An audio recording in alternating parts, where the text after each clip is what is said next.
So, Craig, you've been here for about a month now. How have you settled in at Maidstone United? Very well. So very lucky in the fact that I obviously came up across with Harry and Tristan. So that's allowed a very easy sort of settling in period from that point of view, having worked with them previously. So good. It's been a real breath of fresh air, the club, and really enjoyed my time so far with the club. Can you just tell us a little bit about your background and how you got to this point, I suppose? Absolutely. So I'm obviously South African by birth, and effectively I've been in practice since 2001. Qualified with a degree in sports science from a South African university, and I have worked in the football environment for the last sort of 10 to 12 years. So principally back home in South Africa at a couple of professional football clubs. And then was very lucky, obviously, in 2010 to work with the Portuguese national team during the 2010 World Cup. And since then have been I've been in the country for the last 2 years in the UK. And my first season sort of worked at Welling United Football Club, and then moved with Tristan and Harry to Billericay Town. And then sort of 4 weeks ago moved to Maidstone. So, how did it come about that you ended up joining with Harry and Tristan and sort of becoming their guy in this sort of area? To be honest, I was actually a bit fortunate to actually get involved with Tristan. That happened sort of just after my relocation from South Africa about 2 years ago. So it was actually just by chance really that I became involved with Tristan. And I worked with him for about a year and a half on various projects, including the Welling United job. And at the beginning of the season was brought along to Billericay Town, and that was my first introduction to Harry. And as I say, we've just really got on well. He understands my role very clearly, and I understand, and I'm learning all the time about what he requires and what his needs are. And I think it's been a really good relationship over the last sort of 3 or 4 months with myself and Harry and Tristan. So, your title was Head of Performance. Could you just give us an overview of what that entails? It's very, yeah, the title itself, I don't know if it explains everything, but effectively what I look at is I'm in charge of the sports science, so the physical conditioning side of things. So really I'm the go-between between the sort of the medical department on one side, so that we've got a really good medical department here, and looking at how I can assist the medical department to get the players back into full training. I look at obviously on the coaching side. I'm not a coach myself, but I'm sort of almost that go-between between the medical and the technical side of things. I look at things like recovery and regeneration of the players, so how well the players recover after a game. I look at the monitoring and the loading of the players, so are they getting the right type of loading?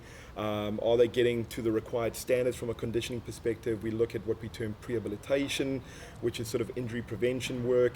And then obviously the on-field conditioning as well. So I work sort of hand in glove with Tristan and Harry to ensure that the players are at the levels we require them to be from a conditioning perspective as well.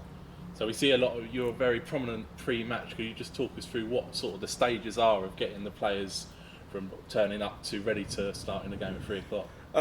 Yeah, so a lot of it is sort of before we even get out there, it's about getting the players prepared from a mental perspective. So making sure the players are switched on and ready to perform at the end of the day.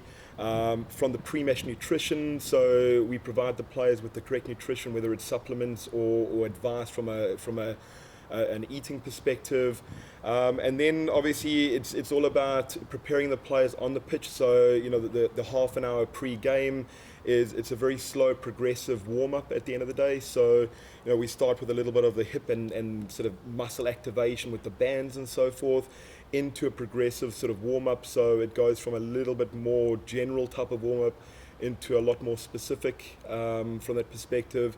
And then again throughout the game, continually just making sure that, for example, the substitutes are ready and at the required levels to again get onto the match itself. We also make sure that nutritionally, again, that the players are at the correct level. Again, if the players are nutritionally not correct, then you might find the last 15-20 minutes of every game you'll suddenly see a drop in performance. And a lot of people put that down to the fact that they're not fit, when actually it's nutrition that creates that last little bit of energy that's required for the last 15-20 minutes.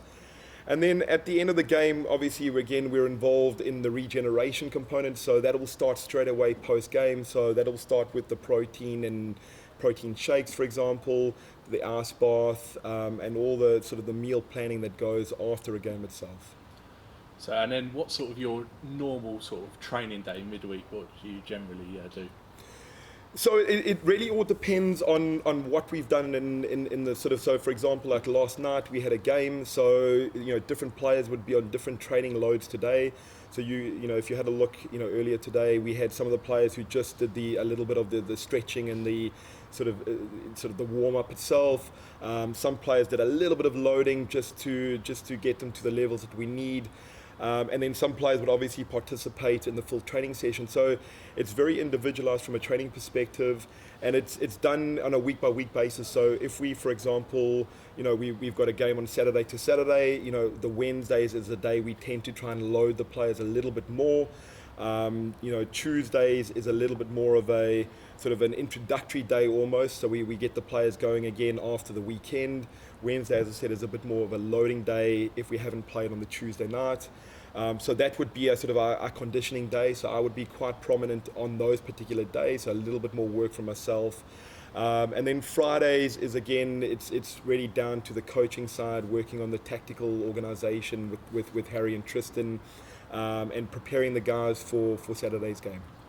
And what's the attitude from sort of players, I suppose, in general to S&C? Do you think over the years players have become more conscious of it?